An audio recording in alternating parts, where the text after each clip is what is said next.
Hello, my name is Jack Capps, and I'm currently a junior chemical engineering major at the University of Maryland.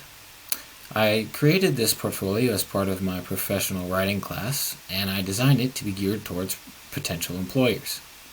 I have 3 artifacts in my portfolio, and I chose these 3 artifacts because I believe they show a wide variety of skills that I possess. The first artifact is a poster that was presented at the ACS conference in August of 2020.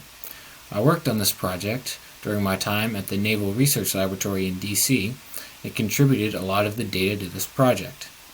This artifact demonstrates my adaptability, as I had to learn many new scientific techniques during my time at NRL.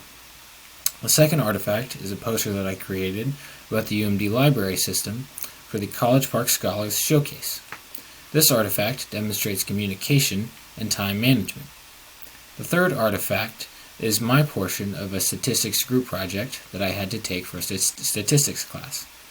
This artifact demonstrates teamwork, as I had to work with my group members and determine who did what work and how we were going to run the experiments. As you can see, the 3 artifacts I have chosen demonstrate a wide variety of skills that I possess and that make me a good candidate for any potential job. Thank you.